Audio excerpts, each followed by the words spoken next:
Dharmapriya financing company private limited. പോരാട്ടത്തിനൊടുവിൽ ward നിലനിർത്തണം എന്നതാണ് 32ാം വാർഡ് കോൺഗ്രസിന്റെ ലക്ഷ്യം.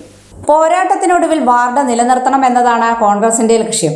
കഴിഞ്ഞ 5 വർഷം മുൻപ് നടന്ന തെരഞ്ഞെടുപ്പിലാണ് LDFന്റെ കയ്യിൽ നിന്നും കോൺഗ്രസ് 32ാം വാർഡ് പിടിച്ചെടുക്കുന്നത്. തുടർന്ന് 5 വർഷം നടത്തിയ വികസന പ്രവർത്തനങ്ങൾ മുൻനിർത്തി തന്നെയാണ് ഈ വാർഡിലെ ജനങ്ങളോട് കോൺഗ്രസ് ഇക്കുറിയും വോട്ട് ചോദിക്കുന്നത്. ഇവിടെ കഴിഞ്ഞ കൗൺസിലർ ആതിരയുടെ വികസന പ്രവർത്തനങ്ങൾ മുൻനിർത്തി എല്ലാവരുടെ ഇടയിലും വോട്ട് ചോദിക്കാൻ വേണ്ടി ഇറങ്ങിയിരിക്കുകയാണ്. വിദ്യാർത്ഥി പ്രസ്ഥാനമായ KSUവിലൂടെ സംഘടനാ രംഗത്തേക്ക് എത്തി നിലവിൽ ബ്ലോക്ക് കോൺഗ്രസ് വൈസ് പ്രസിഡന്റ് സ്ഥാനം വരെ എത്തി നിൽക്കുന്ന ജഗദീഷാണ് കോൺഗ്രസിന്റെ സ്ഥാനാർത്ഥി. നിലവിലെ കൗൺസിലർ തുടങ്ങിവെച്ച പദ്ധതികൾ പൂർത്തീകരിക്കാനും പുതിയ വികസനങ്ങൾ കൊണ്ടുവരാനുമാണ് ജഗദീഷ് വോട്ട് ചോദിക്കുന്നത്.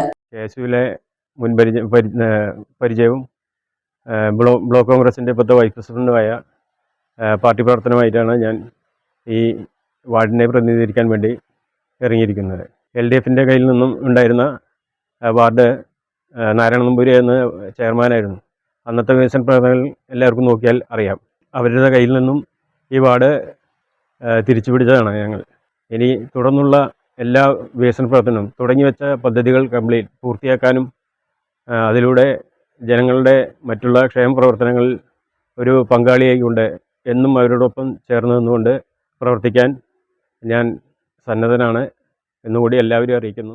വിജയിച്ചു കഴിഞ്ഞാൽ MP ഫണ്ട് ഉപയോഗിച്ചുകൊണ്ട് നിരവധി വികസന പ്രവർത്തനങ്ങൾ വാർഡിൽ കൊണ്ടുവരാൻ സാധിക്കുമെന്നുള്ള വിശ്വാസം കോൺഗ്രസ് സ്ഥാനാർത്ഥിക്കുണ്ട്. ആദ്യ റൗണ്ട് പ്രചരണം പൂർത്തിയായപ്പോൾ തന്നെ ശുഭപ്രതീക്ഷയിലാണ് സ്ഥാനാർത്ഥി. പാലക്കാട് MP ശ്രീ VK ശ്രീകണ്ഠൻ അവരുടെ വികസന ഫണ്ടിൽ നിന്നും ഹൈമാസിലേറ്റ് പോലുള്ള റോഡ് വികസനങ്ങളും നമ്മുടെ കണ്ണേമ്പ്രം തോടിൻ്റെ സംരക്ഷണ ഭിത്തിക്ക് വേണ്ടിയുള്ള ഫണ്ടുകൾ ഉൾപ്പെടുത്താൻ വേണ്ടിയുള്ള ശ്രമങ്ങളും എൻ്റെ ഭാഗത്തു നിന്നും ഉണ്ടാകും. ആദ്യ റൗണ്ട് പ്രചരണം ഏതാണ്ട് ഒരു റൗണ്ട് പൂർത്തിയായി. ജനങ്ങൾക്കിടയിൽ നിന്നും വളരെ നല്ല റെസ്പോൺസാണ് പാർട്ടിക്കും എനിക്കും കിട്ടിക്കൊണ്ടിരിക്കുന്നത്. പൊതുവെയുള്ള നമ്മുടെ സംസ്ഥാന ദുർഭരണത്തിൻ്റെ ഒരു പോരായ്മകൾ